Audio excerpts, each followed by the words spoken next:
Hi guys, welcome back to some action on Football Manager with Spurs. It's been a while. I've actually done a few improvements to how the game looks in terms of I've downloaded a skin and some logo packs and face packs. So hopefully it's going to be a bit better experience. It's taken me a while to get all these done, which is why I've not brought a video out sooner. I have got through pre-season and I will show you exactly how we have got on. We'll go into the squad. In fact, actually, first thing that I will do is show you transfers.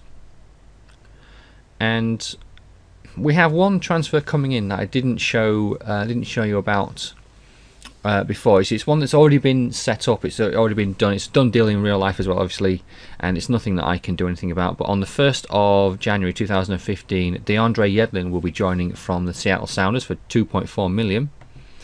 We have rejected an offer from Southampton for Kyle Norton. The initial fee was for 725,000 with 1.3 million over 12 months and another 575,000 after 50 league games, a total overall value of 2.6 million for that transfer, whereas Kyle Norton is valued at 5.75 million, so I did not feel that was in the best interest of the club to accept that.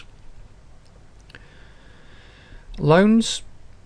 We have a fair few players who are out on loan. Obviously, Lewis Holtby is the one who I potentially would like to get involved in the club.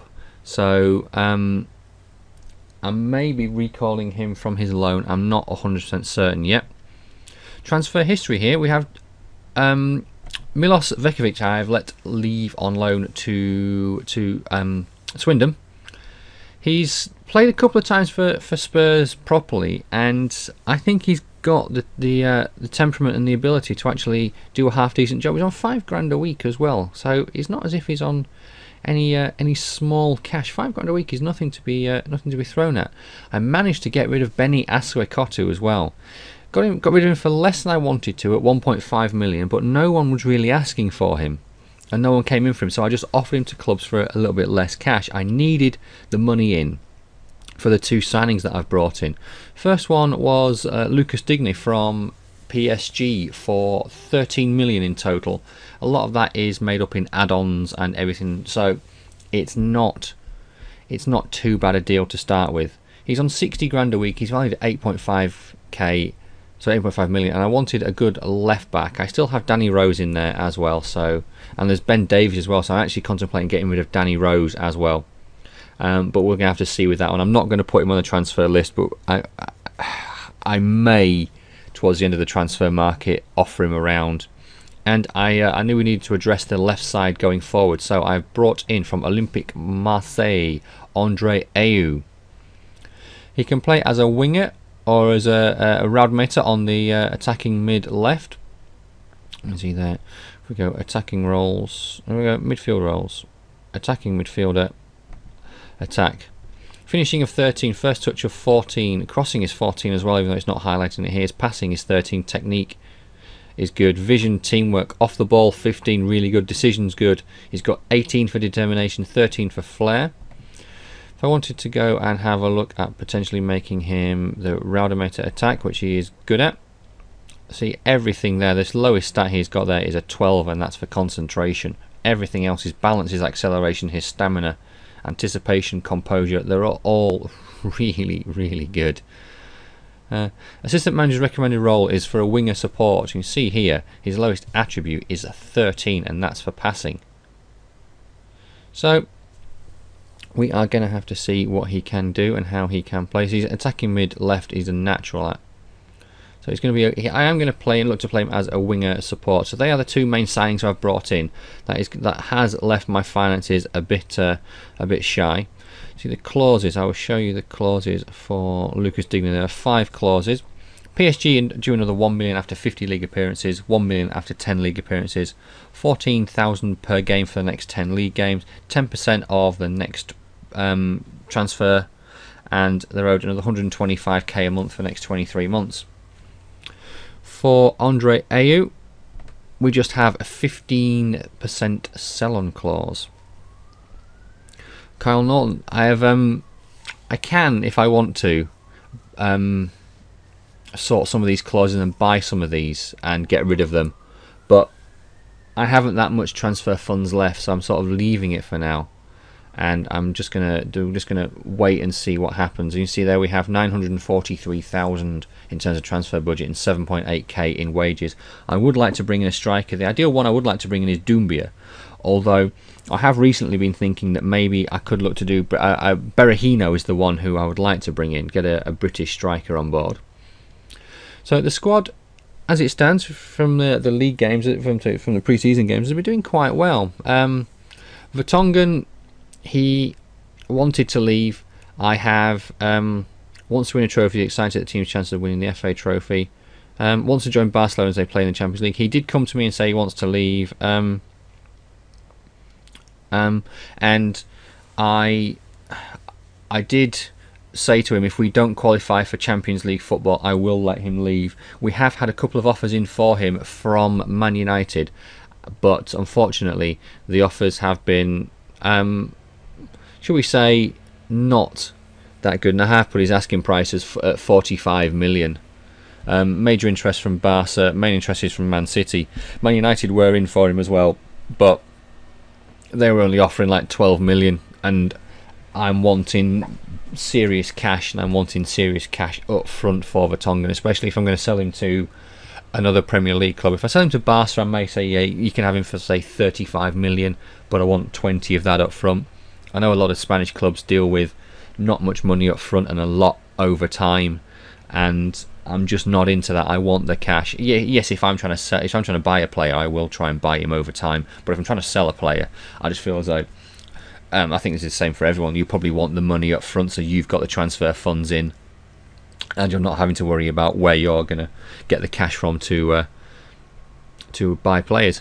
Tactics, I'm going with a 4-2-3-1 formation.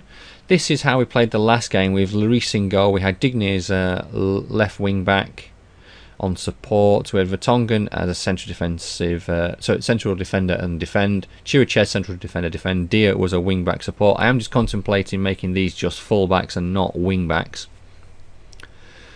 You can see with Digne, he's a limited full back. We'll have a look and see what he is like for a wing back support, just to see that he's okay. 11 is his lowest, but if we actually look to put him on a fullback support, so he's still got 11 lowest. It's not the bad. His limited fullback is where he's best at, which I am actually contemplating leaving him on. The simple fact is, I'm just worried about going forward, and I'm worried about that it's going to be Kyle Norton who's going to be the main one that goes in there. And see, he's limited fullback as well, and I'm thinking rather than having everyone going forward and having the two wing backs going forward as well and leaving a massive gap, I'm thinking of just having all four defenders just stay there and using the attacking players to go forward and just leaving it like that. Two midfielders are a bit of an issue in the central mid. Obviously we have Dembele, who's deep line playmaker support, but his best position is an advanced playmaker or a box-to-box midfielder. We have Paulinho, who is down as the ball-winning midfielder. He's best as a roaming playmaker, advanced forward. I am struggling to get that sort of defensive player in midfield. I am looking to potentially see if I can pick someone up on loan or seeing what else I can find out there. I may change the formation, we'll have to see. I may go to a 4-3-3 and then use just the straight flat four midfielders, one as attacking, one as roaming and one as defending, and we'll have to see what we can do with that. We do have Capu, who can play as a defensive midfielder. His best role is as a defensive midfielder. In midfielder central, it is a ball-to-ball or just as a central midfielder. So if we have a look at him, midfield, central midfielder as a defend. He does have good stats. Tackling is 13, marking 13, passing is 15, positioning and teamwork and work rate and stamina are all good. Determination slightly lets him down, same as his first touch, but there's nothing to be sniffed at. So we could use Capu in that role. There's potentially Bentaleb we have in that role as well. And there's also Benjamin Stambouli, who is he's a defensive mid, so maybe I have to drop one of these back and I have to go to like a 4-1-1-3-1 formation, if that makes sense, and have one set. But I'm just worried about getting overrun then in the central midfield area. So he's a ball-winning midfielder. Is his best role as a midfielder central. We'll have a look. Ball-winning midfielder. If we say defend, so he's got 12s and 13, so he's okay with that. It's a 1-star. Whereas if we go ball-winning midfielder support, he's still only a 1-star there. I do need that sort of player, but and I also need the deep line playmaker is another one that we could potentially do with someone for, but we're just going to have to see what there is. Bentaleb, I'll just quickly show you him. So he's ball-winning midfielder, deep line playmaker. So Bentaleb is good there, but obviously he's not really got the everything we need. See, 2-star already, so he's a lot better in terms of what we need. Ball-winning midfielder support, still 2-star. So you can also play as a deep line playmaker. Can Bentaleb, 2 stars for that. So he's doing a lot better than any of the other guys in there right now, but it's still not ideal. I'll quickly show you how we have got on so far in the pre-season games. First one was against Young Boys. We won that game 1-0. Goal from Dembele in the 54th minute. Made wholesale changes to the team. We see we had 25 shots, 9 on target. Second game was against Norwich, another away game. Most of these were away games. We had 0-0 draw. Fazio was injured. Chirichez was booked. Vaughan was in goal for this game. I'm trying to play Dia at right back, although he has to play centre back. So I'm looking to. Cal Walker is going to come back from injury soon. Played Brighton in our third game. We were 4-0 up in this game, and then I made a fair few changes. And we ended up finishing the game with 10 men. Well, final 10 minutes with 10 men, as we'd made all our substitutions. Cal Norton was injured in the 79th minute. We were 4-1 up at that point, but Chris O'Grady scored 2 late goals, and we just sneaked a 4-3 victory. Then played Barnet, Adebayor and Nasser Chadley with the goals in a 2-0 victory. We then played Reading, and we lost the game 2-0. This was a bit of a mixed formation and a mixed team. We had Caputo at right back, just trying things out, trying to try different plays in different positions. We had Paulinho and Bentaleb as our two midfielders. So it wasn't too bad. And we then had Wrexham, and it was goals from Lamela, Caputo and Townsend that gave us the victory. We went to a proper 4 at the back with Fazio and Kabul at the back with Digne and Dia as the 2 fullbacks. Caputo got man of the match, so I'm contemplating playing him in one of those defensive midfield roles, although I may look to change those around instead of having them and just sort of change the roles around to fit our players, but we'll have to see. Our final game of pre-season was against Inter. Dembele and Ayew with his first goal. Dembele got a man of the match. Every player in the starting 11 came off at some point, and it was a complete change. Just to get players in there. I still have yet to find out my proper starting 11, but we have our first game of the season against Crystal Palace, and then we have a UEFA